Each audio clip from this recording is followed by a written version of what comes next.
going on, guys? Liam here, and we've got State of Origin team list, Blues in Queensland. Now, Queensland did come out yesterday, so we've got a little look at that already. We'll brush over that one. This video will be a little bit more focused on the New South Wales team, and can they go to Suncorp and knock off Queensland to keep this thing alive? The reason why I'm doing this a little bit more New South Wales based is obviously they've had some key, both had injuries, but really key injuries for New South Wales. 2 spine members out. God damn, it's absolutely crazy. And we'll break down, did they make the right selections, comparing the halves, the forwards, all these new guys that have come in and stuff like that. And we're definitely talking about Queensland too, guys. So Queensland, don't feel like you're left out and you have to flick the channel. We'll talk about you too, man. I love you guys. I live here. I love Brisbane. It's my favourite city. It's fucking beautiful. Well, favourite city to live. Not gonna lie, I love visiting Melbourne. It's pretty damn dope. But all right, let's go. All right, so we'll brush through the Queensland team first. So Xavier Coates comes in for Selwyn Cobbo, great selection. I've been pretty impressed with him this year. His kick return much stronger. I felt like he was a bit of a pussycat a few years ago. I was like, dude, you're so big. Like, he'd sort of run into the line and softly and get dragged back a lot. And he's an aerial specialist as well, so he's going to be great. I've been slightly critical of him over the last few years, but he's been great. He's been really good. Nanai comes in in the second row. Much better offense and defense, but he's young, and second row is a very hard position to defend. So I think he'll be just fine. And Big Moe Fa'asuamaleaui, love it, absolutely love it. He's earned that spot. I was calling for him to play some sort of representative football in this year because he's been absolutely phenomenal. So good on Big Moe, absolutely beast, and he'll do just great. He'll do really good. Now, New South Wales Blues. This is where it gets interesting, guys. Latrell Mitchell named. I think you had to do that. He's the X factor. He's your, Queensland have Munster. New South Wales have Latrell, and he is that X factor. He is the guy you can give the ball with nothing on, and he can do something, sort of thing. He is that guy. He's your. I don't like comparing anyone to Greg Inglis, but he's the closest thing to it. He's the closest thing we've seen to GI out on that edge, for sure. All right, so Mitchell Moses gets the nod. God damn, was that the right decision, guys? Actually, just before we do keep going, I do want to see what you think about these. I genuinely love seeing your guys' comments and interacting with you guys, so let me know, do you think Mitchell Moses was the right call? Do you think they should have kept Teddy at fullback? Do you think Turbo should have played? Do you think they should have kept Luai? All that sort of stuff as well, and I'll obviously go through that, all my stuff as well. But I genuinely love hearing from you guys, so drop it in the comments. I'd love to see. Now we have Damien Cook in at 9, Payne Haas at 10, Tyson Frizell keeps his spot, Hudson Young keeps his spot, Isaah Yeo keeps his spot, Big Stefano gets a run. I was a little bit surprised Spencer Leniu didn't get a pick there. I'm trying to remember, and I was going to go back and watch, because I can't remember. One of the reasons why I genuinely believe Fisher Harris and Moses Leota and Spencer Leniu off the bench is the best prop rotation in the game is it's more line speed, and that doesn't show up in the stat sheet. So I've had a look through all the stats, and we'll go over all the stats in a minute, but that's what I think Origin is about, is because Queensland for a very long, even through some of that dominant 10 years, right, their forward pack wasn't as good as New South Wales, but what they did, their line speed was quick, and they would bang you, and they would just stop meters and stuff like that. So I've always said line speed is actually more important than meters. You're better off trying to restrict their meters than trying to make them yourself almost, because it's just so hard to make them. We see, and I'll go over in a minute, Payne Haas's meters are almost cut in half every State of Origin, you know what I mean? So and that's, part of the reason he gets picked. So we'll go over that sort of stuff in a minute, but we all saw when Liam Martin came on and started shooting out of the line and whacking blokes, their meters dried up, and New South Wales got on top very quickly in that game. And if you go back to last year's season, last year's series, they left Jake out of game 1, Jake Trbojevic, and again, his stats aren't amazing. You know what I mean? You don't read his stat sheet and go, oh my God. But he came on and just chopped the blokes, and all he did was restrict their meters. That means they were kicking from deeper back, New South Wales get the ball in a better position and we can start our set off. They can start the set off better. I think it's more about line speed. And just to be honest, just off first look, Junior Paulo, Payne Haas, Damien Cook's got pretty good line speed. Tyson Frizell, Hudson Young, Isaah Yeo, not a ton of line speed there. Most of the line speed's on the bench. Reece Robson's got great line speed. Liam Mart's got great line speed. Cam Murray does. And Stefano, from memory, like, I'm not studying Stefano play a whole heap, but he's got pretty good line. I've actually been pretty impressed with the Tigers' line speed over the last month at least anyway. So, we'll have to... There he is. Birthplace, New Zealand. I don't know how to say that, but... I've got to love butchering the old Kiwi and Islander names. Sorry to all my bros out there. I don't even attempt anymore, man. And then we've got Stephen Crichton and Kolomatangi on the bench. I would have loved to see him in the team. But obviously going with the two hookers. Reece Robson can probably play quite a few different positions. And poor old Heinzie, man. Poor old Heinzie. No dice, unfortunately. And now look, just first thoughts on this before we get into a little bit more. I actually really wanted Hines to get picked just because I sort of thought he deserved it. And I actually really didn't want Mitch Moses to get picked, and it's not for what the reasons you think. I genuinely thought that Queensland were going to go up there, belt them in the forwards. Mitchell Moses will have no opportunities to do anything, and everyone's going to blame the whole thing on him, even though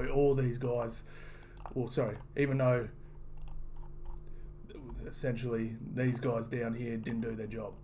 You know what I mean? And it all gets blamed on Mitch Moses. And I was just like, so I grew up with, I'm not friends with him or anything, Jared Mullen. And he spoke about it plenty of times. And Mitchell Pearce as well.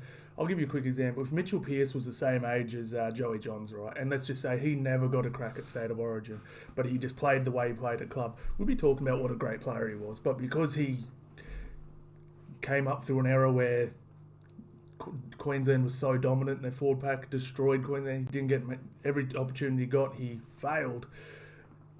You know, everyone thinks Mitchell Pearce sucks now, and I'm not a Pearce nut rider. I'm not sitting here saying he's awesome. I don't really care about him or his career or even really like him at all. But I'm just saying he was a pretty handy halfback at, you know what I mean. And it's just, unfortunately, it's one of those ones where the half really just gets the blame for it a lot of the time. So I actually really didn't want Mitchell Moses to get picked because I knew Nicho Hynes, if he got picked, he'd do a pretty good job. He'd be handy, and if they lost, because everyone loves Nicho so much, you probably wouldn't get much blame. I'm not even lying. That's what I was thinking. I was like, damn, at least Mitchell Moses is going to get crucified if he doesn't go into Suncorp and beat a super dominant Queensland team. Okay, a Queensland team that pretty much... okay. But anyway, what do you do? That's the way it is. All right, so what are we doing now? All right, so, I mean, let's just compare the three. So we have Mitchell Moses. Let's have a quick look at how he's going this year compared to Adam Reynolds and compared to Nicho Hynes. Like, did they make the right decision here? Is this Nicho? Yeah. So we'll go to Mitch Moses first. So Mitch Moses, 13 appearances, 5 tries. That's great for a halfback. 50 goals. Conversion rate 79. That's a little down. I'm pretty sure he's normally in the 80s. Might be wrong. Don't crucify me. Forced dropouts 11. Average kick meters 468. I thought that was a little high too. He actually kicked for 1 kilometre in a game, which has never been done in the history of NRL. He did that this year. 13 try assists, 9 line break assists, 5 offloads, 606 receipts. 84% tackle efficiency. Now that's a little low as well. I was actually, to the naked eye, if you're not looking at stats, Mitch Moses, to me, out of these two, out of Reynolds and Hynes, is a better defender. Like, he just hits harder, and you know what I mean. He doesn't seem to fall off tackles as much, but that's 84% is not great. So that means if there's 100 tackles, you're essentially missing 16, which isn't great at all. But again, that can mean other things too. You know what I mean? Sometimes can take stats with a grain of salt, but as far as tackling technique and you know what I mean, he can tackle a defender one-on-one. It's not like some halfbacks that generally need help to get a tackle. Like, we remember that shot he put on Kenny in the semi-finals last year. He absolutely KO'd Kenny Bromwich. sort of thing. So he can tackle, that's for damn sure. He's just obviously slipping off a few here and there this year. All right, let's have a look at Reynolds. 14 appearances, so how many did? So 30. So he's played an extra game than Moses. 2 tries to Moses' 5. 48 goals, so 2 less goals. Forced dropouts for 10, so Mitchell Moses has him there too. Conversion rate 75, so Mitchell Moses has him there as well. Average kick meters 437, so Mitch has him there as well, barely, but try assist, this will be interesting. 12 to Broncos, who are on top of the ladder, to 8 line break assists, so Mitchell Moses has him there as well, with less games too, and offloads 5 for Mitch Moses.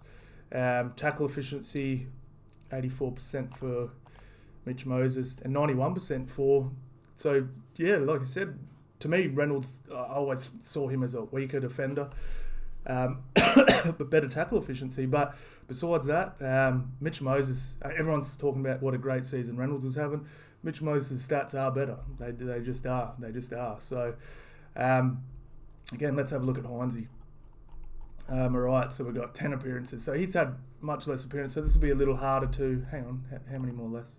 So he's had 2 less games. Okay, so... Yeah, so 7 forced line dropouts to Mitch Moses'... sorry, we'll go...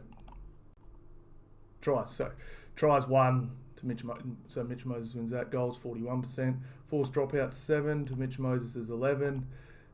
Kick meters 456 to 468.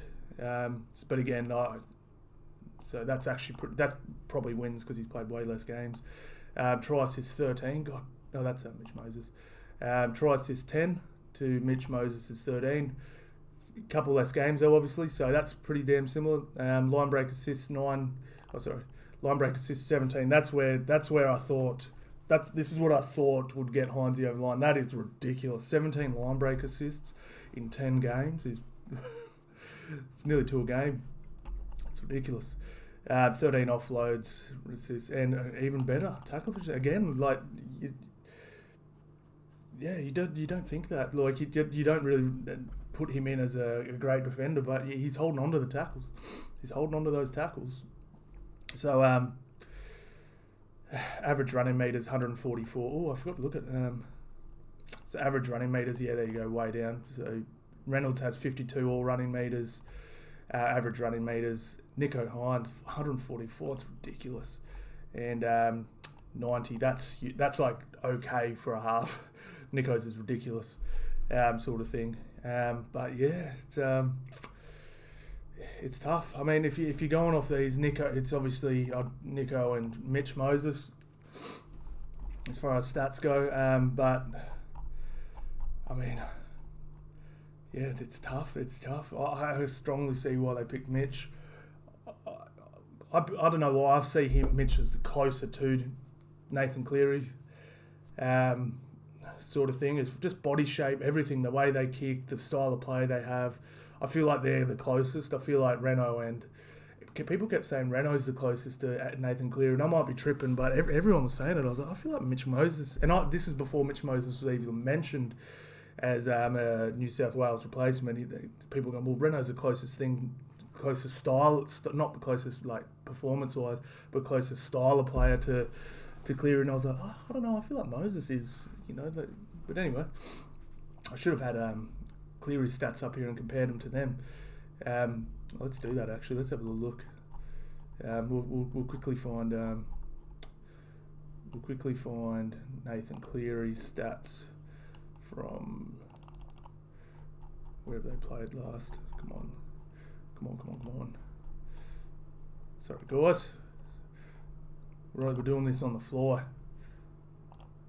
We don't want the shop player stats. Where is he? Panthers. Nathan Cleary. Here we go. Right, so 12 appearances, 3 tries, 40 goals, forced dropouts 11, so same as Moses here. Average kick meters lower than Moses. Try assists. So we've got try assists. 13 to Moses, and 7 to Cleary. Line break assists, 8 to Cleary, 9 to Moses. Tackles, no, we don't care about tackles. Forced dropouts, yeah, we already did that, didn't we? Forced dropouts. Sorry guys, I'm all over the place. Forced dropouts 11, so same. 40 goals, forced dropouts 11. 7 line break assists to 8 line break. Sorry, Jesus Christ. Sorry guys.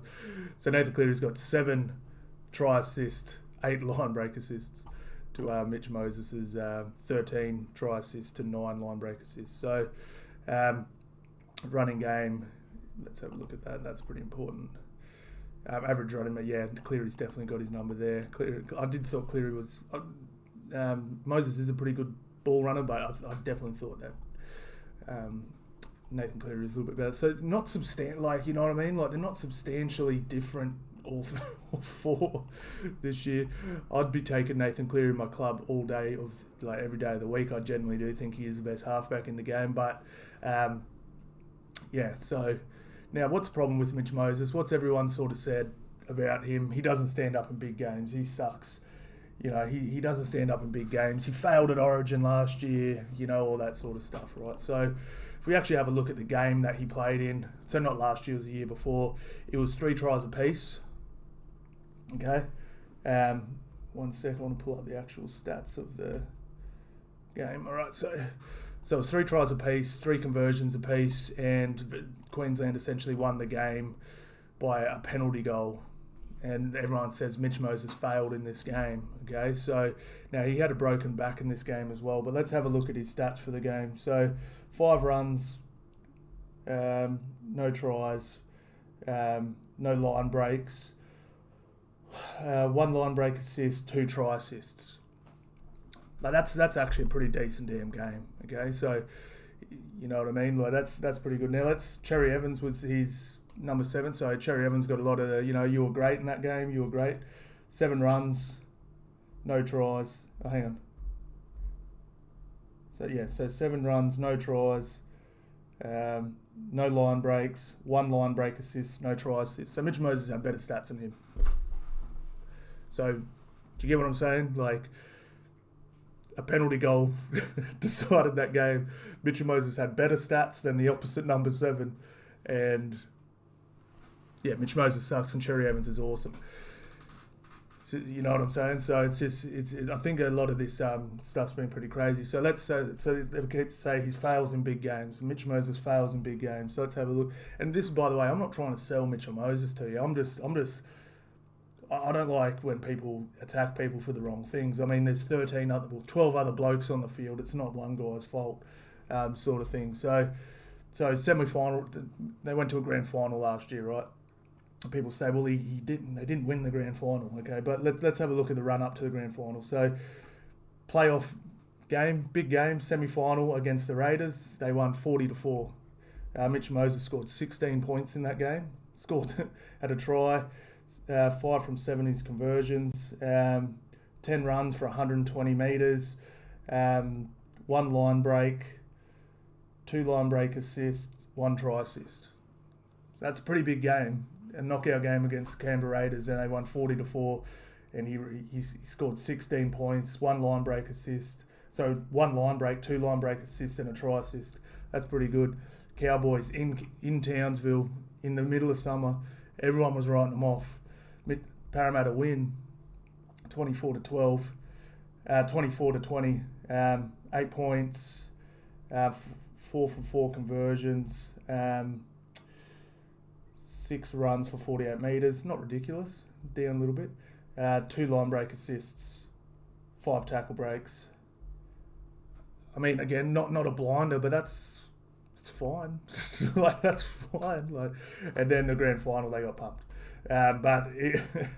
In the grand final, and I've said this before, that was, I could tell in the first 2 sets that Penrith was going to win that well. Penrith were just on another level, but he didn't do much in that game. But I mean, so we're talking about he's had 4 or 5 big games in the last year, and he's had one game where he wasn't great. I mean, it's this notion that he doesn't perform in big games is a little bit strange to me. Like, because I look at all the numbers and they're just as good as every other halfback, if not better. Other than the elites like Cleary or something like that. Let's actually have a little look at. Let's see what Cleary got in that game. I'm sure he had a blinder. 8 points. So the Cleary essentially had one line break and one try assist in that game. Yeah. So you know what I mean? You get what I'm saying? So it's like that's good. That's better than one line break assist and no try assist. But it's not like, whoa, one was so much better than the other, sort of thing. So, like I said, guys, I've said it before. I'll say it again. I think forwards win games and halves decide by how much, sort of thing. So, I really think that this game has to be won by these guys here. I really do. Paulo, Damien Cook, Payne Haas, Tyson Frizell, Hudson Young, Isaah Yeo, Stefano, these guys have to dominate these guys. They really do. And, these guys. It's just, it's no two ways around it. And I really do think it lays on this guy. Like, this guy,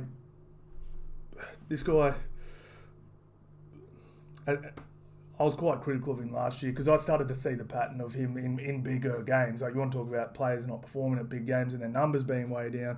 Payne's are always way down in big games, unfortunately. And I've said it before, I hold Payne to such a high standard because I believe he can genuinely be the best prop we've ever seen. But his meters at club are just they're off the charts, and this is why he gets picked because these numbers are off the charts. Like, and you know what, and this isn't a bash on him. I'm about to go into some stats about the performances of the forward pack in Queensland and New South Wales in a second, and this isn't a bash at all. This is like, come on, bro, we need you. Like, well, New South Wales need you, bro. Like, you have to be able to do what you do at club at Origin. You have to be able to dominate that forward pack. You can't just match them and then go, the halves didn't do their job. New South Wales need Payne, they need Junior, they need Stefano to dominate the Queensland pack. If they dominate the Queensland pack, they will win. They will win. Every time New South Wales has won in the last, say, 4 years, their Queensland, the packs run for more metres. So New South Wales need this dude to produce something close to these numbers. I mean, look at this dude. His tackle efficiency is at 97%. It's ridiculous. He runs for 192 metres. Okay, it's just silliness. He's so good. Like, he's so good. 64 tackle breaks this year. Like, that is absurd. He's he averages 16 runs a game, 29 offloads. Like, I've said before, people were like, because last year I said I don't think Payne Haas should have won the Daly Cherry medal, and I thought there was about 5 props ahead of him. And being the 5th best prop in the league's not bad. I just genuinely thought Fisher Harris was better, Moses was better. I actually thought Junior Paulo was better last year. And there was Tarpany was just on it. Tarpany last year was ridiculous. I know he's not quite on that level this year, but Tarpany last year was insane. RCG was ridiculous last year. RCG's numbers last year were insane. But this year he has been the best club prop by a country mile, and he is absolutely killing it. Now, I've said it before, and people are like, well, can you give him the best prop in the world title or best prop of all time? I can't, man, until he fucking does it at Origin, man. We need to see this at Origin. Come on, Payno. Look, we need to see this at Origin. Just you can see his club numbers here. Now, I'm going to read out some numbers from the last few State of Origins. So, a comment I got a lot. This year, a lot of people saying, oh, well, Payne Haas didn't play enough minutes. That's why we lost. He played more minutes than any other prop. He had 51. People kept saying he only played 30 minutes. I'm like, no, bro, he played 51. So if you compare his stats to Junior Paulo, so 16 runs for 130 metres, that's fine. Like, that's not bad. Like, it's really good. I'm not bagging it. Junior Paulo, 10 runs for 90 metres. So Junior Paulo was actually making more metres per run than Payne Haas. He was just on the field a lot longer. He was on the field for another 20 minutes and he had another 6 runs. So if you Payne, say, Junior Paulo ran for the same amount of runs, he would have actually run for more metres than Payne Haas. Junior Paulo's not a big metre eater. I know he can go for big games, but if Payne's getting picked for his metres, he has to be running for more metres than Junior Paulo per run, I personally think. Like, do you not agree? Like, if that's what you're in there for.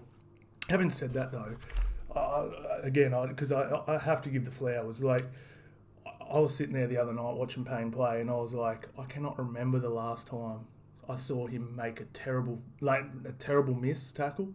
I can't remember the last time I saw him give a stupid penalty, and I just can't remember the last time I just saw him drop the ball cold, which everyone's entitled to do from time to time. So, like, having said that, I was like, man, he's in the team for the metres. I don't think that's just the case anymore. He's genuinely so good at tackle. His tackle efficiency is ridiculous. He doesn't give stupid penalties, and he doesn't drop the ball. So, what I'm saying here might be asking too much of him, but I just think it's what has to be done. Because even without the metres, with all just this and the no dumb penalties and stuff, it's just, he's good. He's so good, man. He's so good. It actually cracks me up. People think I hate him. I'm like, the amount of times I've said Payne Haas is so good, is so crazy. But I'll be like, oh, he didn't have a very good game in that big game, and everyone's like, you hate him. I'm like, no, I don't. I just hold him to a high standard because he's so good. So game 3 last year, Junior Paulo didn't play. Okay. Fifita played the same amount of minutes he played in this last game and ran for the same metres as Payne Haas. I mean, come on, bro. There's metres there. If Fifita can make metres, bro, you can make metres, man. Jake Trbojevic only played 29 minutes and ran for the same metres as Payne Haas did in that last game. That was Junior Paulo. Junior Paulo ran for the same, played for 29 minutes and ran for the same metres as Payne Haas ran for in that last game. So there's metres on offer. There was metres on offer. If Junior can do what you did in 51 minutes in 29 minutes, you get what I'm saying? Like, we need more from Payne for sure. Now this is game 2 last year where Junior, Jake, and Payne all played. Junior ran for 123, Jake ran for 148, and Payne Haas ran for 109. Do you get what I'm saying? Like, just again, I'm not saying 192, but Payne, can you give us 150? Give us 150, Payne. You know what I'm saying? Like, yeah. Just give us 150, bro. If Jake Trbojevic can run for 148, Jake's not a metre eater. He's slow. You're fast. You got good footwork. You're strong. You're the biggest dude on the park. You can run for 150, bro. So we need 150 from Payne. We really do. And that's really where I think the game will be won. But I genuinely think that. So my actual breakdown of this is, unless, and I'm going to do a proper prediction video where we compare all the stats and all that sort of stuff and blah, blah, blah. But my early sort of prediction is, I don't trust these guys. I love the bench. I don't trust these guys. Paulo I half trust, because Paulo's just going to go for his stats he always goes for. But you can't have, well, you can, I guess, but it's all not even Cook. Yeah, Cook needs to get even so. It's on these 4 guys here really. So it's and Paulo, because Damien Cook can't do shit if these guys are getting dominated. You know, these guys can't do anything if these guys are getting dominated. So it all falls on Junior, Payne, Tyson, Hudson Young, and Isaah Yeo. I know I'm going to get from Isaiah. But yeah, I don't trust these guys that much to dominate this. So just think about this for a second. Do you trust Junior Paulo, Payne Haas, Tyson Frizell, Hudson Young, and Isaah Yeo to dominate? Like not match, dominate. Lindsay Collins, Tino, Fifita, Nanai, Pat Carrigan.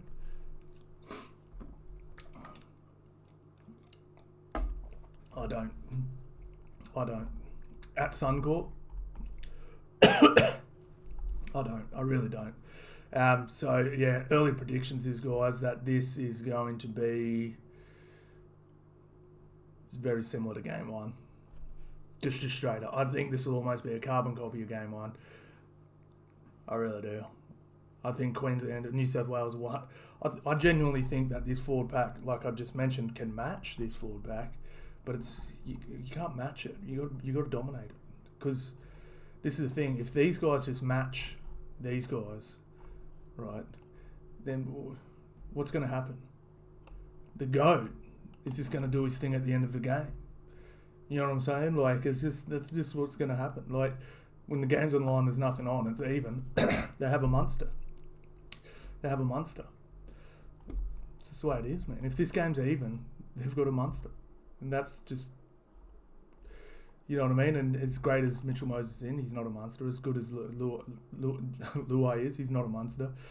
Latrell is, but he's out on an edge. You know what I mean? And that's sort of where I'm sort of sitting with all this. So let's have a big look at Stefano, who's a new pick as well. I was just interested in his stats just because he wasn't sort of on my radar, and I thought Lino was a bit unlucky. But 13 appearances, 2 tries. God damn, try scoring machine. What a strike rate.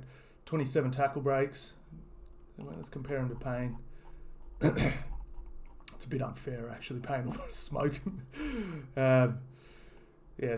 So great tackle efficiency. I dare say that's probably why he's been picked as well. Average running metres 114. So I've got to go back and try and think, and maybe even check out a couple Tigers games, because I dare because there's no way they're picking him on his metres. They've obviously gone, well, his defence is elite, because 95% is damn good. It's pretty damn solid. Average, and his work rate. I mean, it's 10 hit-ups is fine, but it's not ridiculous. So yeah, I might have to go back and watch the last couple Tigers games and watch his line speed and stuff like that, because that's not going to help the metre department. That's for damn sure. With New South Wales is still, like if Payne's not going to give us metres, if Payne's not going to give New South Wales metres, we know Lindsay Collins not a big metre, but we know Tino's going to go for some metres. We know Fifita's going to get some metres on an edge there. Paddy Carrigan's been running for close to 200. That's the thing. Paddy Carrigan's been getting close to his club metres at Origin, and Ruben Cotter, it's the same. Like Flegler, like these guys are doing what they do at club in Origin. We just need New South Wales just need them to do the same thing, sort of thing. So that's my early thoughts on this, guys. I dare say. Let's have a look. I dare say that Queensland win this one. The odds have tightened up. So that's where I think they should be. New South Wales can 100% win this game. They've got plenty of talent there, but I just really don't like the forward pack. I think Liam Martin has to be in the starting lineup. He's the best. I personally think he's the best forward out there. I would genuinely take him over every other forward in this team. His line speed's ridiculous. He's just, I think he's the best second rower in the game. He just got that dog in him, man. He's just got that dog in him. And Junior Paulo doesn't have that dog in him. Payne Haas doesn't have that dog in him. Tyson Frizell, he's a just solid dude. He's not. When I say I don't have that dog, I'm not saying they're soft. Like, Junior Paulo is not a soft man. I've seen him train. I've seen him hit pads, and he is a beast, but he's not a dog. Payne Haas, not a dog. Tyson Frizell, again, hard as nails, not a dog. Hudson Young, he's got dog in him, but we haven't seen it at that level yet, and who knows, maybe after this game I'm saying, damn, Hudson Young's a dog. He's definitely a dog for Canberra, but this is State of Origin. Isaah Yeo, beast, not a dog. You know what I'm saying? So, no dogs. No dogs. No prems. What's it called? No, it's called. It isn't called the Premiership. What's it called? Ampol State of Origin. It's not called a Premiership. What's it called? Series. But yeah, so that's my early thoughts, guys. Sorry to ramble on here. It's like I said, I've just woken up and I've just seen the team list and gone, ooh, that's going to be tough. But look, with great expectation, with great, things to overcome, champions are born. We could be talking about this game in 5-10 years' time and saying, remember when Mitchell Moses scored that try, kicked that field goal to win the game, clinched the series. You know, we never know. We could be something. Remember that time Payne Haas just ran for 250 metres? Greatest prop of all time, Payne Haas. Cemented his legacy as the greatest prop of all time. No, he's got a little way to go before that. But he's well on his way to being in the one of the best props of all time. But yeah, like I said, you got to do it on the big stage, my homie. Do it on the big stage, my bro. And yeah, that's pretty much it, guys. I won't ramble on anymore. That's pretty much all my thoughts on it. I love the Queensland team, top to bottom. I don't see a flaw in it. I do not see a flaw in this team. Before there was a little bit of a flaw. The only flaw I could really find is Reece Walsh has pretty average hands and Selwyn Cobbo pretty has average hands. Xavier Coates does not have average hands. They're great. Reece Walsh, he had a stinker on the weekend. I think he had 4 errors. So, mate, hopefully you got them out of the way if you're a Queenslander. And Nanai, it's just what he lacks a little bit on defence. He's more than capable in offence. Let me try and find some flaws in his team. He's been a little off this year. He hasn't been great, but you know what I mean. He's been a little average. Harry Grant. Yes, this is what I'm saying. There's no Reece Walsh makes errors sometimes, and Nanai misses a tackle here and there. That's the weaknesses in the New South Wales team, in the Queensland team. And with that, I'll bid you farewell and get the hell out of here. But thanks all so much for watching, guys. I'll like I said, I'll do a proper video during the week where I do a proper breakdown of this. This was just more to go over the team lists and first thoughts, more just first thoughts. And yeah, that's it. They're my first thoughts. Thank you all so much for watching. I'll see you on the next one.